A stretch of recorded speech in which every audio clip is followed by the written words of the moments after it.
Adhir Ranjan Chaudhary ji.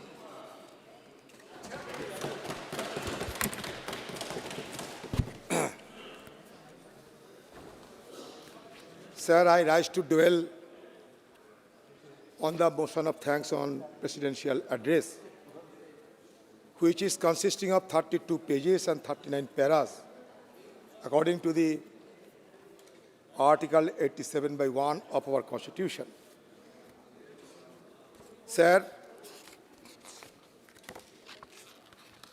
I do not understand the few political jargon that has been enshrined in the presidential address.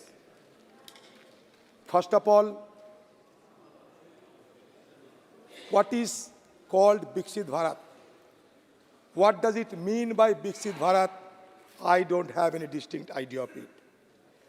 And when should we wait till 2047 to obtain Viksit Bharat? That also I do not know. I do not even know that till citing the Viksit Bharat, whether all of us will be alive or not. So naturally, I am little bit eager to know about the parameter, about the definition of what is called Viksit Bharat. Sir, in the milieu of highfalutin religious triumphalism, I thought it prudent to cite a few lines from no less than one of the greatest Hindu monk of India, Sri Vivekananda, Narendranath Datta. In the year 1893, 11 September, he joined in the Parliament of Religions in Chicago. There, he preached the idea of India, the idea of Hinduism to the people of the globe. Sir, he said that if the Parliament of Religions has shown anything to the world, it is this. It has put to the world that charity, holiness, and purity are not the exclusive possession of any church in the world. Every system has produced men and women of the most exalted character.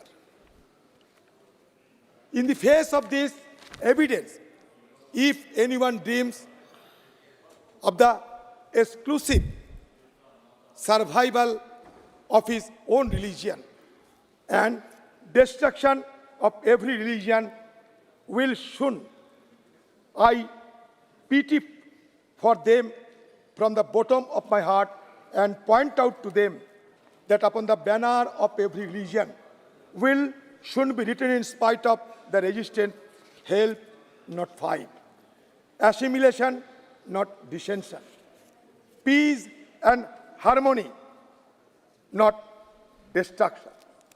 Sorry, help, not fight, assimilation, not destruction, harmony and peace, not dissension. Sir, Swami Vivekananda proudly said to the people of the world that I am proud to belong to a religion which has taught the world universal acceptance and tolerance, which has taught the world not only the universal acceptance and toleration, but also believe that all the religions in the world are true.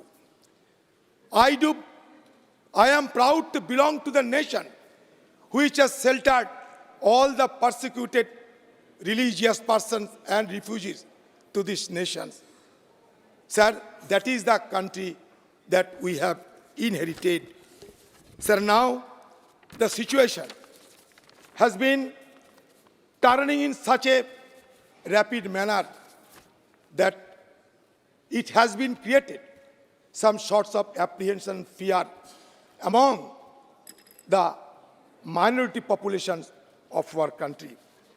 Sir, he had warned us that secularism, bigotry, and its horrible descendant fanaticism have long possessed this beautiful art. It has filled the art with violence, drenched it with human blood, sent nations to despair, destroyed civilizations. Had it not been for these horrible demons, human society would be far more advanced than it is today. Sir, we should not forgotten these homilies, this noble thought that was preached by Swami Vivekananda. Sir, he suggested that we are all Indian. We are all Indian. He says that I am an Indian. The ignorant, the poor and destitute, the Brahmin, the Pariah, all are Indian. Indian gods and goddesses are my God. Indian society is my life. Indian society is the cradle of my infancy, the pleasure garden of my youth, the sacred heaven, Varanasi, in my old age. Indian soil is my heaven. India's good is my good. Sir, that is why I thought it prudent to warn those honorable members who are illuminating the discussions in this august house. Sir, here in the presidential speech which has been referred, that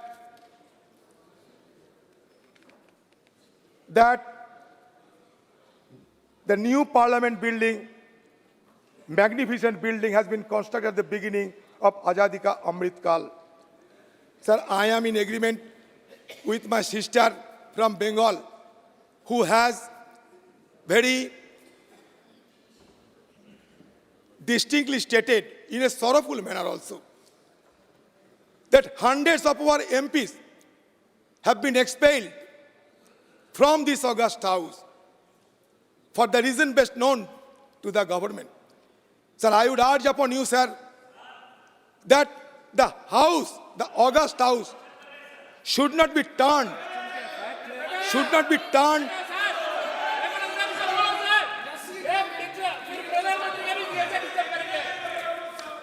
Sir, the august house should not be turned into a throttling chamber of democracy.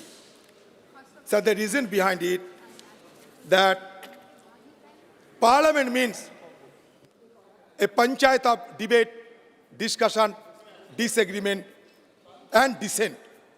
This is the laurels of the parliamentary system of our country that should not be sunk into oblivion. Sir, मैं और एक बात कहना चाहता हूँ. राजनाथ सिंह को देखकर मुझे ये लगा कि एक बात कहना जरूरी है. हम सारे यहाँ गरीबों के बारे में चर्चा करते हैं, किसानों के बारे में चर्चा करते हैं, बेरोजगारी के बारे में चर्चा करते हैं, करना वाजिब है. लेकिन मैं एक दूसरे और निगाहों खींचने की कोशिश करते हैं. सर, ये प्रेसिडेंशियल एड्रेस में हमारा सिक्योरिटी कंसर्न के बारे में एक लफ्ज नहीं कहे गए. मैं पूछना चाहता हूं हमारा रक्षा मंत्री जी को, बताइए लद्दाख की हाल क्या है. आपने कहा था कि स्टेटस को एंटी को रेस्टोर करेंगे, यथास्थिति को बहाल करेंगे. कहां बहाल हुई है. सर, दिन पे दिन लद्दाख की हालत बुरा होते जा रहे हैं. 2000 स्क्वायर किलोमीटर एरिया अतिक्रमण हो चुके हैं. ये 20 राउंड मिलिट्री टॉक्स हुए हैं, 28 राउंड डिप्लोमेटिक टॉक्स हुए हैं. आज वहां चरवाहों ने जाने नहीं पाते हैं अपना जमीन पे, वो चराई करने नहीं जा पाते हैं. लद्दाख के लोगों को पूछिए क्यों ऐसा हो रहे हैं, क्यों आप चुप बैठे हैं. अरुणाचल से लेकर लद्दाख तक हाल दिन पे दिन बुरा होते जा रहे हैं. जब गलवान घाटी में इस तरह की घटना घटी, जहां हमारा 20 जवानों को शहादत देने पड़ी, आपने कह दिया, सर्टिफिकेट दे दिया, कोई नहीं घुसा, कोई घुसा हुआ नहीं है। इसमें सबसे बड़ा अगर हिम्मत किसी को मिली है तो चाइना को मिले। आप देखिए, आपकी जमाने के पूरे 2014 से लेकर आज तक एक के बाद एक चाइना पॉलिसी में आप फेलियर और फेलियर अब दर्शाते हैं। 2014 में देखो, 2017 में देखो, 2019 में देखो, 2022 में देखो, कभी डोकलाम, कभी लद्दाख, कभी अरुणाचल, एक के बाद एक देखते जाइए। हमारे फॉरेन पॉलिसी में और सिक्योरिटी हालात दिन पे दिन बदतर होते जा रहे हैं। आपको ये नहीं सोच आ रहे हैं आज मालदीव में क्या हो रहे हैं? अब मालदीव में क्या हो रहे हैं? इंडिया आउट नारा लगाते हुए एक चुनाव होते हैं, और आपका अजीत डोभाल कहां थे उस समय 1966 में?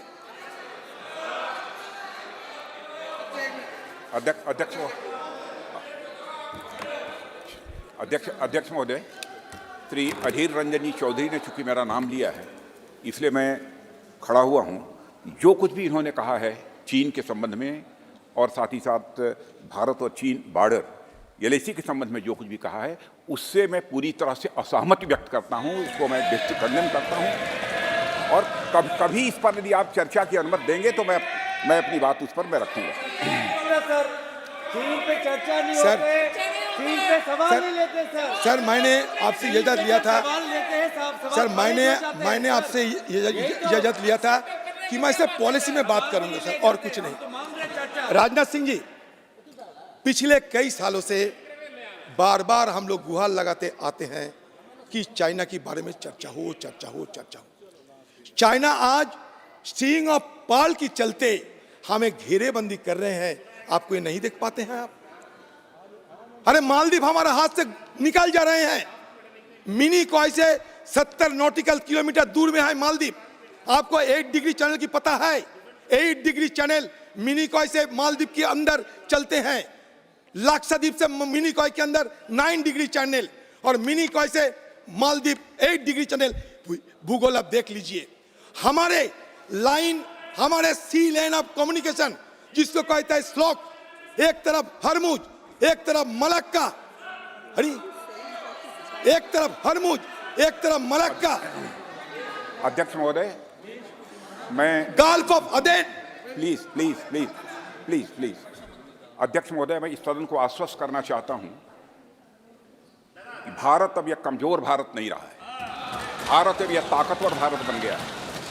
भारत की तरफ यदि कोई भी आंख उठाकर देखने की जरूरत करेगा तो भारत उसका मुंहतोड़ जवाब देने की हैसियत रखता है और ताकत रखता है। इतना ही मैं कहना चाहूँगा। और अनावश्यक अपने देश को इस पार्लियामेंट के फोरम पर बदनाम नहीं किया जाना चाहिए। अधीर रंजन जी चौधरी, कभी कभी कभी कभी कभी चर्चा करनी होगी तो हम आपसे चर्चा कर लेंगे। मैं कोई मानगढ़ंत बात नहीं करते। राजनाथ सिंह जी, भरोसा रखो, मैं भी एक शेयर होल्डर हूं इस सरकार की, देश की। मैं जो कहे जाते हैं, ये औपचारिक तरीके से जो कहे जाते हैं, पेपर में कहिए, टीवी में कहिए, उसी को मैं जिक्र करते हैं। अधीर रंजन जी, रक्षा मंत्री जी ने आपको स्पष्ट कर दिया इस विषय पर कि हम कोई भी चीज पर समझौता न करते हैं, न करेंगे। और मैं यह भी अध्यक्ष महोदय यह भी स्पष्ट कर देना चाहता हूं, यदि यहाँ पर भले ही इनकी पार्टी की सरकार होती, कांग्रेस की सरकार होती, यदि देश के मान सम्मान और स्वाभिमान का प्रश्न रहता तो हमारी पार्टी पुरजोर तरीके से साथ खड़ी रही है और आगे भी वह खड़ी रहती। इस तरीके से इस पार्लियामेंट के फोरम पर अपने देश को बदनाम करना, इसका कोई औचित्य नहीं। अध्यक्ष महोदय, इनकी इस अप्रोच को मैं कंडेम करता हूं। सर बोलने तो दीजिए। सर, कांग्रेस पार्टी की तरफ से मैं बड़ी दावे के साथ कहते हूं, मेरा नेत्री यहां मौजूद है, देश की रक्षा के लिए सर एक कांग्रेस पार्टी आपके साथ खड़ा है। आप निश्चित रहिए, आप सब लड़ते जाइए। आप लड़ते नहीं, इसीलिए हम आपको जिक्र करते, लड़ते नहीं हो।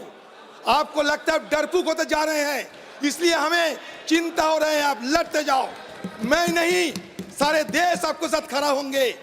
आप नकार नहीं सकते। आज मालदीव में चाइना रिसर्च शिप पहुंचा है, आज मालदीव में। अब बताइए, हाइड्रोग्राफिक सर्वे बंद हो चुके हैं, हमारा फौज को वापस के लिए हुक्म दिए गए हैं, और इंडिया आउट के नारा पर एक देश में चुनाव होते हैं जो हमारी देश से सिर्फ 70 नॉटिकल किलोमीटर दूर में है। आप चुप क्यों बैठे थे? क्यों आप चुप बैठे थे? क्यों भूटान के साथ चीन का रिश्ता बढ़ रहे हैं? क्यों? हमारे गलती कहां? देखो अधीर रंजन जी, अब बढ़ो आगे सर। ये सर मुद्दा है सर, बहुत बड़ा मुद्दा। सर देखिए 1966 में मालदीव के साथ हमारा संपर्क बने थे। आपको याद दिला दे, राजीव गांधी के जमाने में 1988 में ऑपरेशन कैक्टस हम लोग किए थे मालदीव को उद्धार करने के लिए। उस समय आतंकवादी ने मालदीव को कब्जा कर लिया था। राहुल गांधी जी के नेतृत्व में ऑपरेशन, राजीव गांधी के नेतृत्व में, सॉरी दिवंगत नेता राजीव गांधी की हर वक्त राहुल गांधी जी के चलते हैं ना, इसमें होते हैं। बस ठीक है, मैं मान लिया गलती है। दिवंगत नेता हमारे डिपार्टमेंट लीडर स्वर्गीय राजीव गांधी जी के नेतृत्व में 1988 में ऑपरेशन कैक्टस हुआ था और गायुम को हम लोग वहां से उद्धार किया था। पता कर लो। अभी इसीलिए ना कहता हूं, आप कहते हैं ना कांग्रेस नहीं, सारे देश आपके हमारे जहांबाज जवानों के साथ खड़ा है। आपने यहाँ बड़े बड़े दावा करते हैं। आज प्राक ऑक्युपाइड कश्मीर के सिर चीरकर चाइना पाकिस्तान कॉरिडोर बन रहे हैं, कासगढ़ से गदर तक। आपने ये सदन में खड़ा होकर कहते थे कि हम पीओके को कब्जे में लाएंगे, पीओके को कब्जे में लाएंगे। हिम्मत है तो पीओके से एक सेब की पेड़ से एक सेब चीर कर एक सेब लाके दिखाइए कि हाँ हम पीओके से एक सेब लाए हैं। हिम्मत नहीं है आपका। मैं इसलिए आपको चेताना चाहते हैं, या और कुछ नहीं, चेताना चाहते हैं। एक तरफ पाकिस्तान, एक तरफ चाइना, बर्मा की हाल, म्यांमार की हाल बुरा होते जा रहे हैं। हुआ कुकी और मेती के बीच जो झगड़ा, उसके चलते म्यांमार की हाल बुरा होते जा रहा है। म्यांमार में चीन अपना पोर्ट बना रहे हैं, श्रीलंका में हम मनतोता पोर्ट बना रहे हैं, ईस्ट अफ्रीका में जिबूती पोर्ट बना रहे हैं। अभी मालदीव अगर कब्जा में लाएंगे तो हमारे स्लॉक मतलब सी लेन ऑफ कम्युनिकेशन, जहां से हमारा सारे एनर्जी आते हैं, सारे ट्रेड होते हैं, हमारे खतरे में आएंगे। इसलिए हम चेताना चाहते हैं और कुछ नहीं। क्योंकि देखिए चारों तरफ पहाड़ है, हमारे निकालने की रास्ता से समुद्र है। अगर वहां में पाबंदी लाए जाए जो चाइना चाहते हैं, हमारे लिए बड़ा मुसीबत खड़ा होगी। चलो आगे। मैं इसीलिए आपको चेताना चाहते हैं और कुछ नहीं। सर देश की सुरक्षा सर्वोत्तम होना चाहिए। मैं इसीलिए कहता हूं, चुशुल से लेकर देमचक हर जगह खतरे में हम गुजर रहे हैं। यहाँ बड़ी बड़ी बात तो किए जाते हैं, लेकिन मेंबरों ने आप थोड़ा खुले मन से सोचिए एक बार कि हमारा सिक्योरिटी सिचुएशन बुरा होते जा रहे हैं। चीन हमें एनसर्कलिंग कर रहे हैं, स्ट्रिंग ऑफ पर्ल, उसके बदले हम कहते हैं कि नेकलेस ऑफ डायमंड बनाता है, लेकिन असरदार नहीं होते हैं। इसलिए आप और तेजी से काम करो। सारे विपक्ष आपके साथ खड़ा होंगे। ये बड़ी बड़ी बात किए जाता है। उस दिन तो कहते कि $7 ट्रिलियन की हमारी इकोनॉमी बन चुके हैं। कहाँ से आपके इतने $1 ट्रिलियन आते हैं मुझे पता नहीं। शायद इस सरकार के ऊपर हथियार बरस रही है, हो सकता। शायद सरकार की कुछ अलग से तिलस्मा हासिल हुए हैं। कहाँ से ये $7 ट्रिलियन की बात करते हैं मुझे पता नहीं।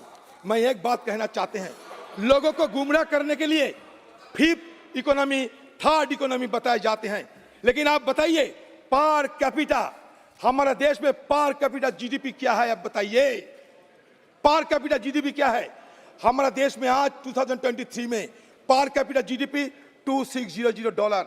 अब जिस दो देश को किनार करके आप आगे बढ़ना चाहते हैं, जर्मन और जापान, जर्मन के पर कैपिटा जीडीपी के कितने जानते हैं? $52,800, जापान के $33,950। आप $2,600 लेकर बड़ा फुटानी कर रहे हैं कि मैं क्या ना क्या कर दिया। ऐसा नहीं होगा, ऐसा नहीं होगा। आप लोगों को गुमराह करने की अगर कोशिश करेंगे, हम जरूर विरोध करेंगे आप लोगों को।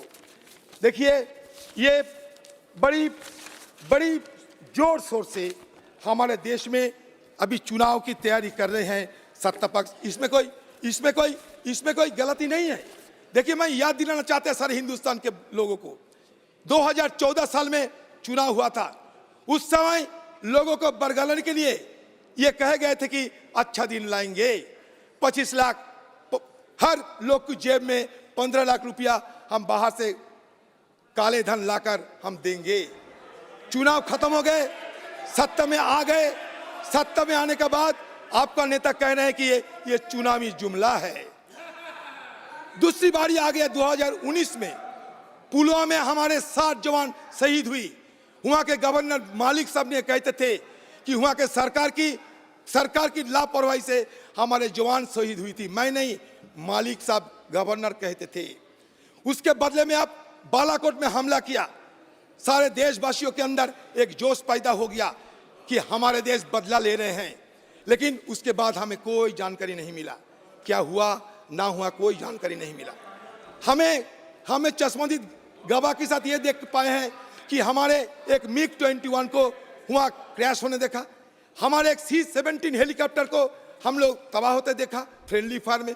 उसमें 6-7 हमारे एयर पर्सनल उनको हम शहादत होते हुए देखा। कहे गए थे कि पाकिस्तान के F-16 को हम मार गिराया, पता नहीं कहाँ गिराया। और बालाकोट में असलियत क्या हुई आज तक पता नहीं, क्योंकि आपने कुछ कहा नहीं आज तक। उल्टे तरफ से सारे इंटरनेशनल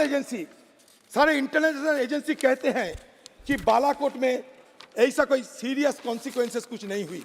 मैं उदाहरण के तौर पर कहना चाहता हूं, analysis of open source satellite imagery by the Atlantic councils digital forensic laboratory, San Francisco based Planet Laboratories, European Space Imaging and Australian Strategic Policy Institute has concluded that India did not hit any targets of significance on the Java hilltop site in the vicinity of Balakot. मैं नहीं कहते, मतलब बालाकोट की घटना आज भी लोगों के सामने स्पष्टीकरण नहीं हुई है। बालाकोट में क्या हुआ है, अगर हो सके तो आप बताइए। हमारे और एक कद्दावर मंत्री आ गए अमित शाह जी, बता सकते कि बालाकोट में असलियत हुआ क्या था। ये आज तक इसका जानकारी नहीं है। फिर नया चुनाव आ रहे हैं। जब चुनाव दरवाजा खटखटा रहे हैं तो आप प्रभु राम जी की शरण ले रहे हैं, अच्छा कर रहे हैं। प्रभु राम जी की शरण लेना कोई गुनाह नहीं। आप कहते कि राम राज्य हम लाके देंगे।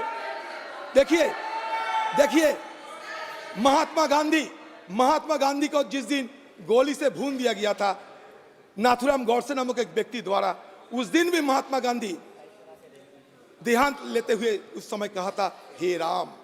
मतलब राम को सब शरण करते हैं। एक राम जो दशरथ का बेटा, एक राम घट में लेटा, एक राम है जो जगत पसेरा, एक राम है जगत से न्यारा। तो राम को हम सब मानते हैं, ऐसा नहीं। आप राम का आपका पेटेंट मत बनाइए। राम आपका चुनावी पेटेंट ना हो, ये मैं चाहता हूं। राम सबका है। और हमारे देश हिंदुस्तान 4 वेद है, यहाँ 4 वेदों हैं। मिलियंस ऑफ गॉड्स, लाखों की भगवान है हमारे देश में। 18 उपनिषद है, 2 महाकाव्य है। ये देश कोई छोटी मोटी देश नहीं। यहाँ आप लोग इस तरीके की राम को अपना पेटेंट बनाने की कोशिश ना करें तो लोग आपको धार्मिक कहेंगे। राम को पेटेंट मत बनाइए, राम को चुनावी उपकरण मत बनाइए, राम को राम की जगह रहने दीजिए। महात्मा गांधी कहते थे इन 1929, महात्मा गांधी कहा था, by Ram Rajya I do not mean Hindu Raj, I mean by Ram Rajya divine Raj, the kingdom of God. For me Ram and Rahim are one and the same deity. मैं इसलिए कहता हूं, जानते हैं, आज हमारा साथी हसन साहब कहते थे अच्छा ठीक है राम मंदिर बन गए, अभी ज्ञान वापी लेकर चर्चा शुरू हो गए, अभी मथुरा लेकर चर्चा शुरू हो गए। तो हमारे देश में राजनाथ सिंह जब ज्ञानी व्यक्ति है, हमारा देश में 20 करोड़ मुसलमान है, उन लोगों का मन में डर पैदा ना करो तो बेहतर होगी। आरएसएस बोलते हैं कि हम राम जन्मभूमि के बाद हम और आगे नहीं बढ़ेंगे, लेकिन लोगों के अंदर शंका है, कोर्ट से उनकी पक्षराई चली जाएगी। ये मैं नहीं कहते, लोगों के मन में ये शंका है। तो मैं ये कहना चाहते कि आप कानूनों के दौरान आप एक कानून लाइए, जिस कानून के दौरान इस तरीके की और कोई अतिक्रमण ना हो, नहीं तो इसका बड़ा बुरी असर होने वाला है। Sir organization of Islamic country, ये इसको संज्ञान में लिया। मानिए sir, organization of Islamic countries को संज्ञान में लिए हैं। प्लीज। सर, हमारे आजू बाजू में सब देश में ऐसा नहीं कि हर जगह हिंदू और हिंदू है, मुसलमान भी रहते हैं।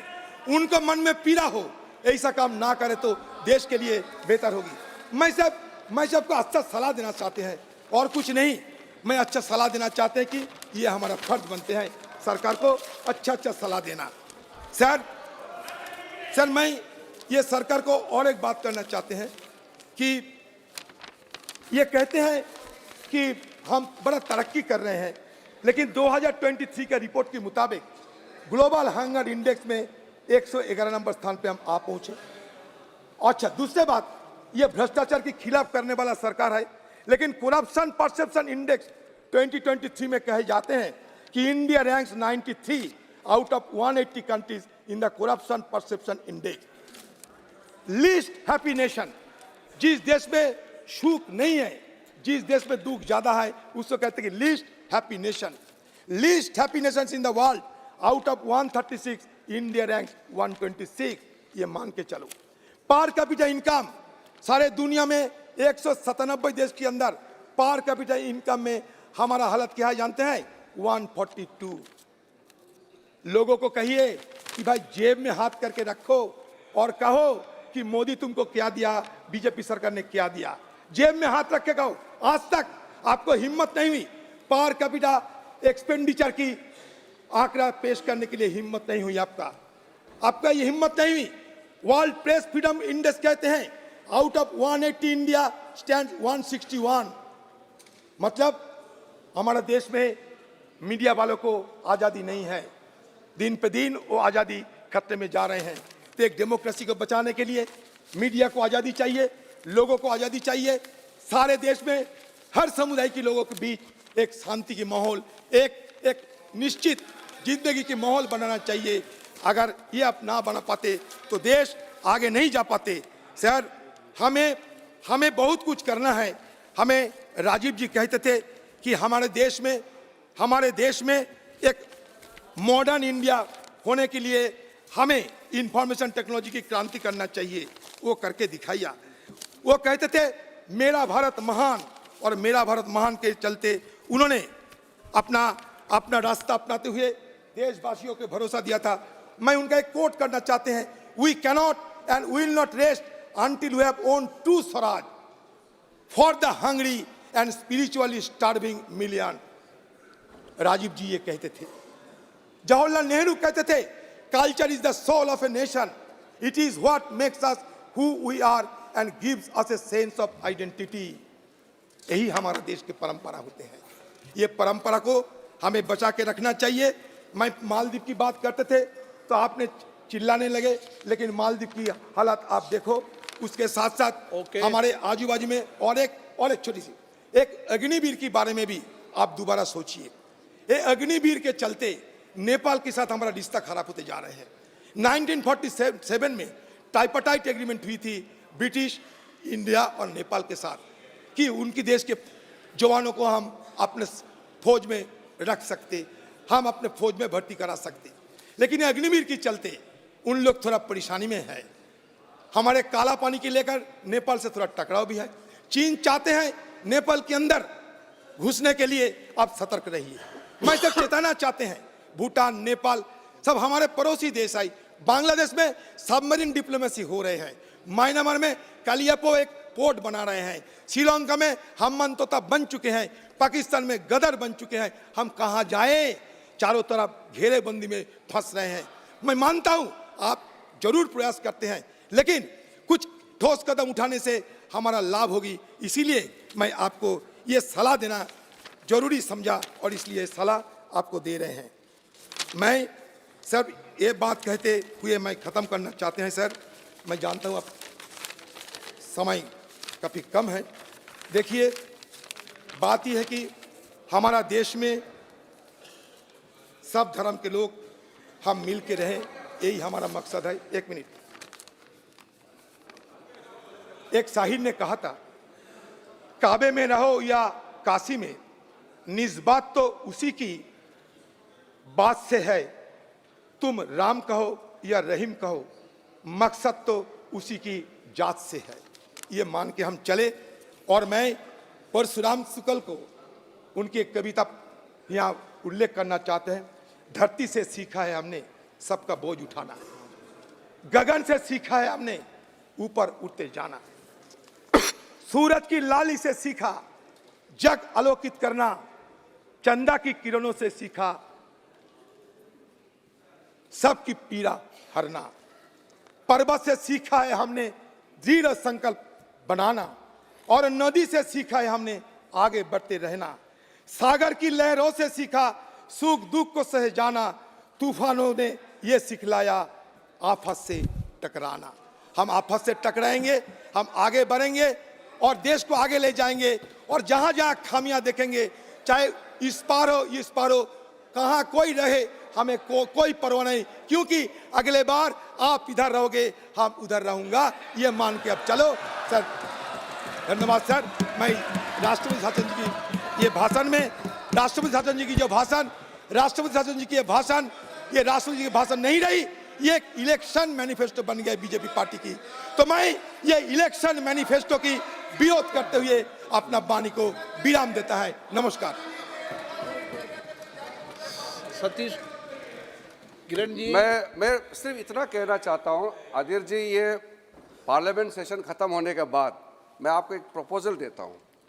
अब हमारा साथ चलना पड़ेगा, क्योंकि आपने बात करते करते ऐसे बातें आपने कह दी जो सत्य तो नहीं है, साथ साथ देश को नुकसान पहुंचाने वाले बात आपने कहा है। सुनिए, आप भाषण दिए, इतना ये कर्टसी, बेसिक कर्टसी होता है, अब एक कर्टसी होता है। आप सर, इन्होंने कहा कश्मीर से लेकर के लद्दाख से लेकर के अरुणाचल तक चाइना कब्जा करके बैठा हुआ है।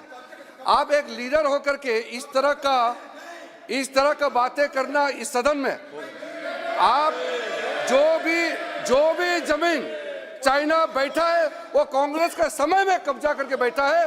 मोदी जी आने के बाद 1 इंच में हमारा जमीन के अंदर कोई चाइना का फोर्स आकर के ऑक्युपाई नहीं किया। आप यहाँ अगर बात कर सकते हैं, आप मेरा साथ चलना होगा। आप गलत बात करके बच नहीं सकते हैं। पाकिस्तान का भाषा, चाइना का भाषा और कांग्रेस का भाषा एक हो गया है, तालमेल में आप लोग बात करते हैं, शर्म आना चाहिए आपको।